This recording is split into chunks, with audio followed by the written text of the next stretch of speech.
Pendant le week-end, il va y avoir deux événements importants concernant les croyants de deux des grands monothéismes.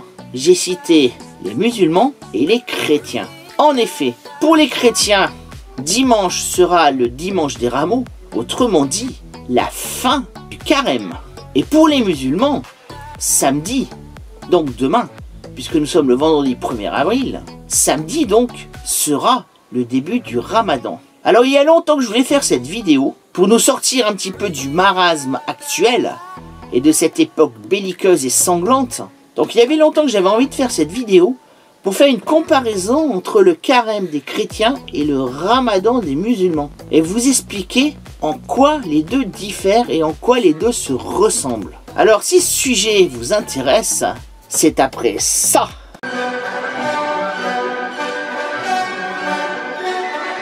Salutations compagnons et compagnonnettes, je suis Balian Taillefer, forgeron médiéviste et historien à ses heures ou le contraire. Alors comme vous le savez, je vous invite à vous abonner si ce n'est pas encore fait, à partager et à liker. Je vous en remercie car vous le savez, j'ai besoin de vous pour faire avancer la chaîne. Alors comme vous le savez, ou pas, le carême, donc un des événements centraux de la religion des chrétiens, dure 40 jours. Cela correspond dans le Nouveau Testament à la période qu'a passé Jésus dans le désert, en ayant quitté Jérusalem. Il va y rencontrer le diable qui va le soumettre à la tentation et il va devoir se priver de nourriture et quasiment d'eau pendant 40 jours. C'est cette période que les chrétiens ont repris dans le Nouveau Testament pour faire le carême, qui dure donc 40 jours. Du mercredi des cendres, généralement début février, jusqu'au dimanche des rameaux, c'est-à-dire grosso modo une semaine avant le week-end pascal. Alors évidemment, on peut voir dans ce carême un événement purement humain et purement religieux. Mais c'est un peu plus compliqué que ça. À noter que le carême ne change pas de place ou quasiment pas dans le calendrier. Et il concerne une partie du mois de février et le mois de mars, grosso modo. Qu'en est-il des musulmans? Alors comme vous le savez, l'islam repose sur les 5 piliers, qui sont la foi, la prière, le pèlerinage à la Mecque que l'on appelle le Hajj, l'aumône, et le jeûne que l'on appelle le ramadan. Ce ramadan, lui, dure le temps du mois lunaire, soit environ 28 jours. Et il a la particularité de se décaler dans le temps. C'est-à-dire que, grosso modo, il y a 2 ans, le ramadan s'était fait au mois de juin. L'année dernière, c'était le mois de mai. Et cette année, 2022, il aura lieu durant le mois d'avril. Et la particularité du ramadan, c'est que l'on n'a pas le droit de manger, de boire, de fumer et d'avoir des relations charnelles entre le lever et le coucher du soleil. Ici, on constate qu'il y a donc une ressemblance entre le carême et le ramadan, puisque les deux invitent à se priver de nourriture, voire d'eau. En l'occurrence, pour le carême, on ne mange pas, ou quasiment pas, pendant 40 jours. Mais on a le droit de boire de l'eau.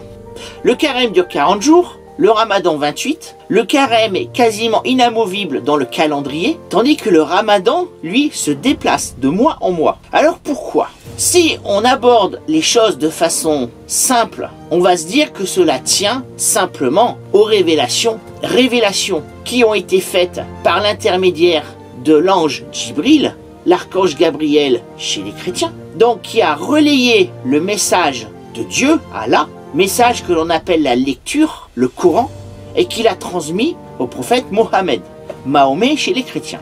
Et au niveau du Nouveau Testament, les écrits ont été faits par des hommes qui rapportent la vie du Christ dans les évangiles.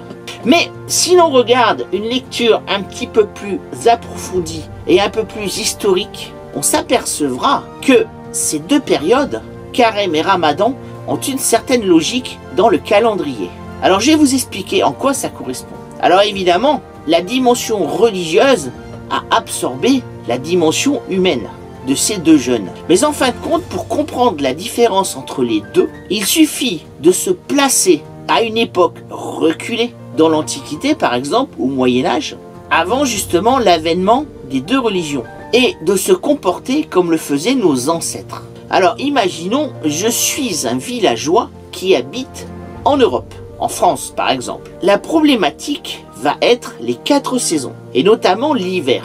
Comme vous le savez, on sème les céréales et les légumes au printemps, on les récolte durant la fin de l'été, voire au début de l'automne, on fait ses réserves dans des granges pendant tout l'hiver, et au printemps suivant, le cycle recommence. Néanmoins, si les récoltes n'ont pas été extrêmement bonnes, il va y avoir une période sur l'hiver prochain où les gens vont manquer de nourriture. Et cette période correspond exactement au mois de février et au mois de mars. C'est pour ça que le carême correspond à cette période où l'on jeûne par nécessité. Et ensuite, cela a été incorporé dans la religion. Aujourd'hui, les chrétiens qui jeûnent ne savent pas pourquoi ils le font. Mais nos ancêtres le savaient, ils n'avaient pas le choix. Ils n'avaient plus rien à manger. Depuis la fin de leurs réserves jusqu'aux premières semences qui sont récoltées à peu près au mois d'avril. Il y a une expression que vous entendez parfois, c'est la fin des haricots. À quoi correspond-elle cette expression? Tout simplement que dans les caves et dans les silos souterrains où l'on stockait la nourriture, à l'abri de la moisissure, de la corruption et des rongeurs, l'on mettait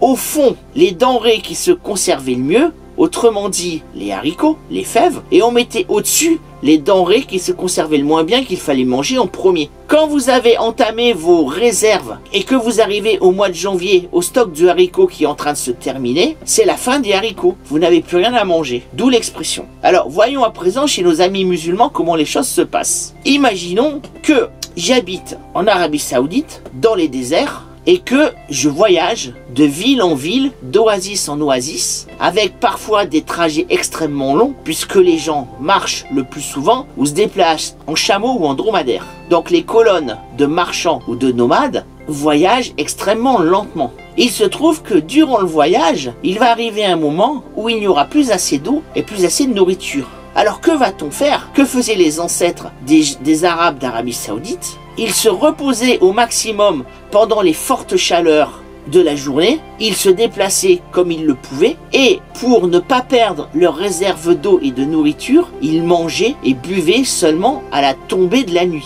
lorsque le soleil se couchait. À ce moment-là, leur corps absorbait au maximum l'eau qui leur était donnée. Et comme en Arabie Saoudite, dans le désert, il n'y a quasiment pas de saison, il peut donc y avoir ce déplacement du jeûne, du ramadan, sur l'année, par rapport au calendrier lunaire. Ainsi, il m'apparaît que l'une des explications du ramadan pourrait être celle-ci. Elle me semble logique. Maintenant, j'en appelle à la sagacité de mes abonnés musulmans qui me diront si je me trompe ou pas. Alors par la suite, lorsque le Coran a été révélé aux hommes, ce jeûne a été incorporé au niveau des rites de la religion. Alors ici, on peut voir une certaine dimension utilitaire du jeûne. Se priver d'eau et de nourriture parce qu'on n'a pas le choix. Il y a également une autre dimension qui est celle de l'abstinence de la morale. Le but du jeûne est de faire une certaine abstinence. On s'impose une pénitence pour respecter les principes de sa religion, pour montrer qu'on est digne de sa foi. Et il y a également un intérêt médical et organique au jeûne. Et je pense que nos ancêtres le savaient de façon empirique au cours des millénaires qui ont précédé l'avènement de ces deux monothéismes, c'est-à-dire que le jeûne permet de purifier le corps. Quand vous ne mangez pas, vous purifiez vos organes. Il y a un effet de libération des toxines que nous avons emmagasinées au niveau de notre alimentation. Il y a des organes que l'on appelle émonctoires, du foie, des poumons, des intestins, et qui ont tendance à emmagasiner les toxines. Lorsque l'on pratique le jeûne, les organes se régénèrent et les toxines vont être libérées et expulsées du corps. D'où une certaine régénération spirituelle pour ceux qui adhèrent à la religion et une régénération organique du corps. C'est pour ça que le jeûne se pratique dans quasiment toutes les grandes philosophies orientales et quasiment toutes les religions. Parce que le jeûne, en plus de l'intérêt spirituel, il a un intérêt médical et organique. Voilà, j'espère que cette vidéo un peu différente des autres vous aura plu, qu'elle vous aura appris des choses. Si c'est le cas, vous pouvez me remercier en vous abonnant et en likant. N'hésitez pas à laisser des commentaires pour me dire si je me suis trompé. Je vous dis à la prochaine fois pour une nouvelle vidéo qui va démarrer une série sur la propagande qui sera extrêmement intéressante. Et comme vous le savez, l'histoire, c'est toi qui l'as fait.